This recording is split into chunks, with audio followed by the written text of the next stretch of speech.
On wipe day, you open the skin box like always, expecting every fridge, hazmat suit, door, and building skin to light up for free, just like they have for years on your favorite modded Rust servers. But this time, it's empty, blank, nothing for anyone who never paid Steam prices. Same plugin icon, same menu, but suddenly the free DLC party is over. In July 2025, Facepunch dropped new rules that turned a long tolerated modded habit into a straight up terms of service violation with delisting and ban risk attached. Search Rust Skinbox banned right now and you'll see thousands of angry players, but that's only half the truth. Facepunch never even named Skinbox. What they actually did was write ironclad ownership rules that killed the free paid content machine on community servers forever. For years before that update, free cosmetics were just basic quality of life in modded Rust. Plugins like Skinbox and building skin tools let anyone slap official paid skins on everything without owning a single thing on Steam. Free pack deployables, skinned raid loot, fancy hazmats, instruments, you name it.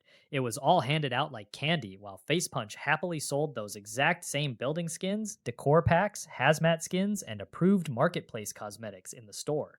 Servers competed hard on who could give players the best looking bases and gear for free. Operators and players called it long tolerated infrastructure. Facepunch's own legal page never officially blessed it, but for 8 years it just worked, and everyone rolled with it.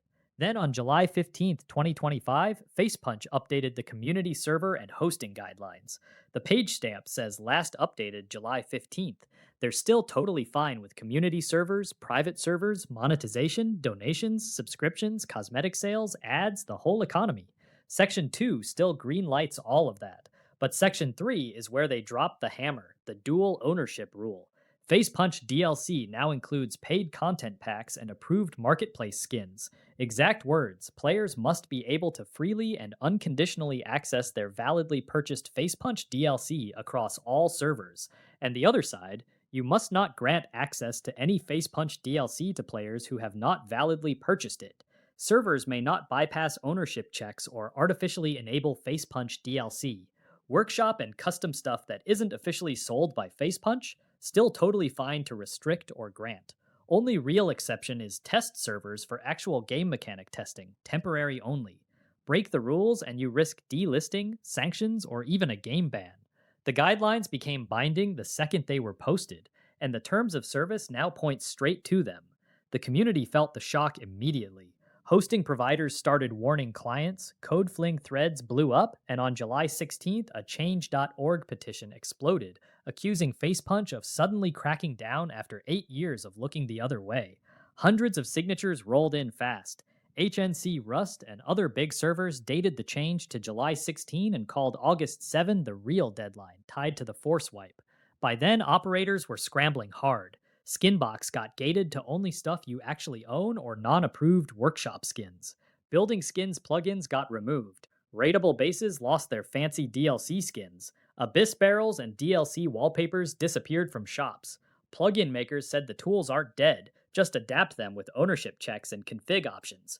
Creative and test servers might still have more freedom, according to marketplace admins, though the official text sticks to test servers only.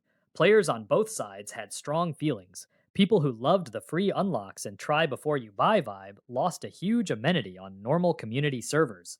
Buyers who actually paid real money finally got the other half of the rule protecting their purchases everywhere. Server owners worried about getting blacklisted or losing their hosting. Plugin creators pushed back, saying, "Adapt, don't delete." The petition painted it as Facepunch forcing everyone onto official servers, but the guidelines themselves don't say that. They just drew a hard line on artificially enabling paid content for free. So what's left now? If you bought it, you can use your Facepunch DLC everywhere. Non-Facepunch workshop skins and custom content are still wide open. Monetization is still completely allowed. Test servers get a narrow carve-out, but the golden era of free official skins for everyone on Wipe Day is dead on normal community servers. That Skinbox banned search result is half true at best. The plugin can live on in limited form, but the free grant of Facepunch's own paid cosmetics is now explicitly against the rules with real consequences attached. Wipe Day hits different in 2026. Same servers, same mods, but ownership is the new gatekeeper Facepunch wrote into law. The free ride is over, and the modded scene is figuring out how to live with it.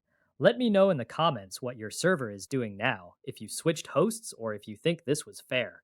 Drop a like if this cleared up the confusion, subscribe for more Rust drama breakdowns, and I'll see you in the next wipe.